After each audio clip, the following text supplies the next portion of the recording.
Hello everyone and welcome back to another video. Today we have the Bigme InkNote X Color. So let me tell you a couple of things about this in my perspective. So I'm not coming from a e-ink connoisseur. If you want more of that perspective, I recommend other channels like My Deep Guide. He definitely does his homework and he knows way more than I know about e-ink. I'm approaching this device from a companion device perspective. So would I buy this if I have a dumb phone and I need some extra functionalities, or if I want to replace maybe my laptop setup? So I do have experience with e-ink devices, and I do have a Boox Note 2 that I bought myself. This device is completely different because this is a black and white screen, and we'll compare a couple of things here and there with this one. But this one's definitely different because it's a Kaleido screen, which is a color screen, right? And it's quite of a fast refresh rate. I definitely have noticed that with my usage and what I have done. And I also have another device, which I am not going to even compare it to this device, that it is a color device. I do use it, which is the ThinkBook, the Gen Plus, the e-ink version. But let me tell you, the reason why I haven't done a review on that device is because it's not worth it. It's not even worth it. There are other reviews out there that already showcase that it is not a good device. So I don't want to add to it. I use it personally, the laptop version, the ThinkPad, in order to write some things when I'm on the go, but I will not recommend spending the money on that device. So having said that, let's approach this device from a companion device perspective. So number one, it does run a very amazing refresh rate. I'm going to show you a video right here.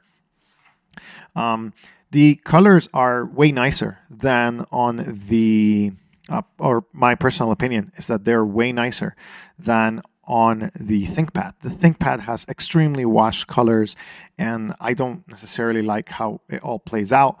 But this one renders quite fast, the colors, especially on videos, and you're able to see them. And it is a little bit muted for the price. The problem with this device, I think, is the price. But if you can get over that, I think it's the fastest screen refresh rate ever on any device that I have been able to see. And it's quite fast, quite nice, and it does have the colors, which is something that you can kind of say like, okay, well, it's not perfect, but again, it's for you to decide whether the price is worth it. But as you see right there, it's playing the video, it's doing quite nice, it's refreshing, you don't see tons of ghosting, and whenever you switch to a different panel or a different area, it's like nothing ever happened. You can also load apps like WhatsApp for communication. I did load WhatsApp, so I'll be blurring pretty much everything right there. These are my chats. So, if you need a companion device for communication, you're able to do that. This device is running Android 13, so it does have a lot of capabilities. Then you have maps, so you're able to load maps. So right here is organic maps. It's not going to give you turn-by-turn directions because it doesn't have a very strong GPS module. But you're able to zoom in, download offline maps, and search, right? So at the end of the day, you're able to search for addresses or different things like nightlife or ATM, parking, gas, like let's say gas right there. So it's going to give me different options. I'm going to just pick that one just because. And right there, if I want to navigate to, I will put a route and then I'll put my address, and how to get there, because again, it's not going to locate you pretty well. It did locate me once outside, but I'm not going to count that as a good thing, right? This one also has some quote unquote AI features. So AI assistant and translation and online TTS, which is nice, but it's not a groundbreaker. It's quite helpful if you need them, but it's not going to be like the reason why you buy this device, right? This is more of like, I want e-ink, I want color, I want good reproduction, good colors. Definitely I'm going to put the brightness a little bit up so you can see a little bit of a different profile. So right there, it's a little bit warmer, and you're able to kind of like have lights out, bedding, daytime. You're able to have touch, e-ink center. The e-ink center opens up essentially, okay, what's your contrast setting that you want to set it up, vivid enhancement, on video, on default, magazine, etc., full refresh frequency. You probably want this at the, kind of like very small level. because you're able to manipulate it better. And actually, you don't need a lot of refreshes, to be honest, in my opinion, because the screen itself just refreshes quite fast. So from that perspective, it does well. Now let's go for what the e-ink reader would be used for, which is reading. You have right here a Brothers Karamazov from Fyodor Dostoevsky right there. So as you see, pretty fast, very nice. I'm using co-reader right here. And yeah, so you're able to use it and able to read your passages or anything that you want to load into this device. It does have Google Play, and it does have a camera. I'll be showcasing some samples right here. You'll be able to see them in the screen. These are the full samples that come out of the device, and this is how they showcase on the device, so on the gallery of the device. Here's a selfie that I took. Here's another selfie. Again, colors are muted, kind of not great. I think it's just the reproduction. This is a zoom-in picture that you saw before. And this is the picture of the Garfield movie, essentially, that's coming, I think, this weekend. That's what I took a picture of to kind of like test and see like, okay, how good is it?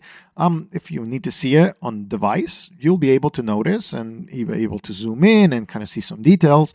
But, you know, definitely taking them out and looking at them in a proper LCD screen is a little bit better. So if you need it for whatever reason, let it be taking notes or, you know, grabbing a picture from whatever it is that you need, then I highly recommend that you look into that.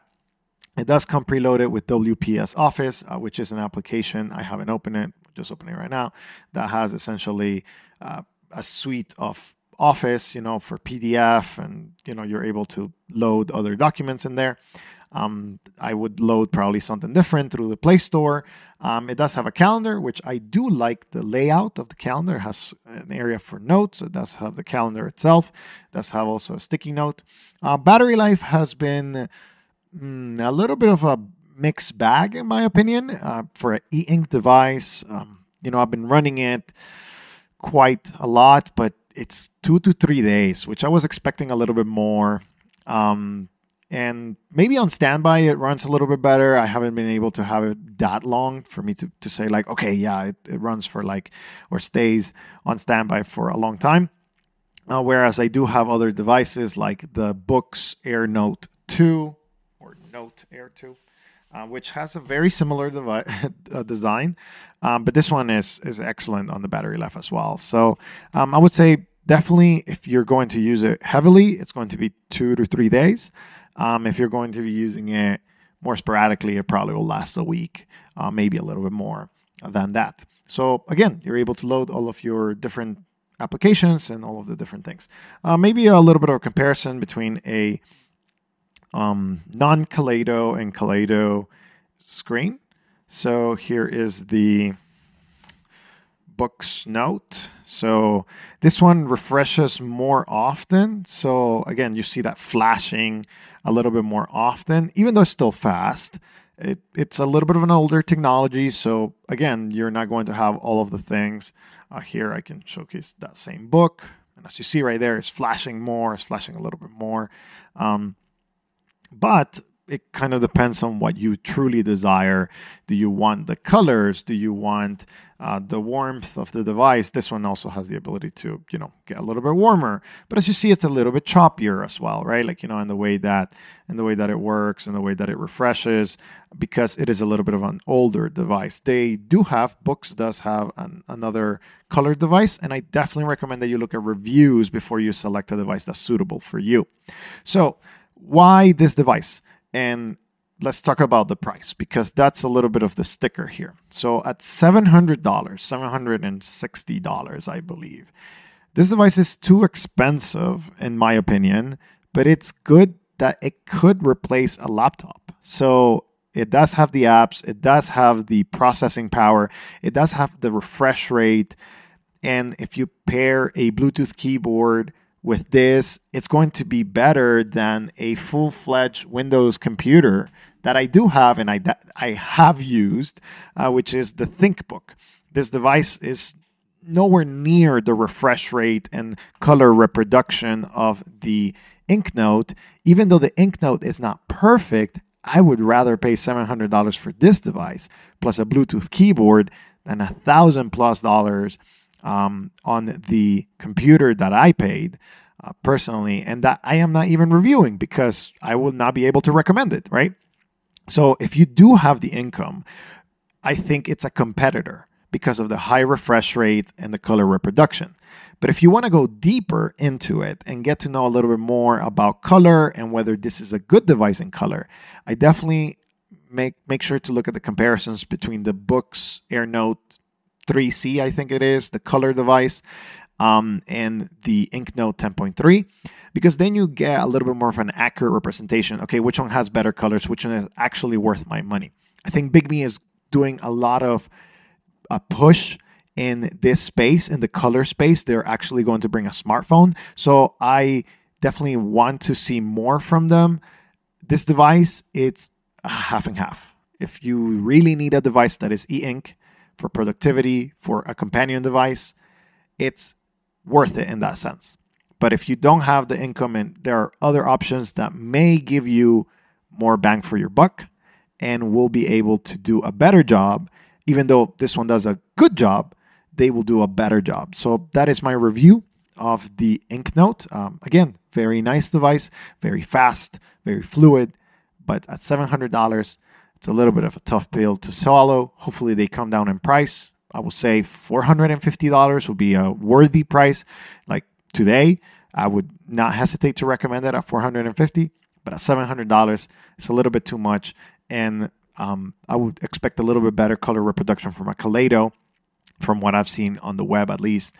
So that's just my personal opinion, but good device. If you want to check it out, be one of the options that you look into for maybe getting a little bit less of that LCD OLED in your life and a little bit more of the monitors or e-ink monitors, e-ink tablets that can give you the same productivity just without the eye strain. If you have any question about this device or any of the other devices that I have reviewed, make sure to put them in the comments below. I'll be interacting with you guys. Thank you for watching. I'll see you in the next video.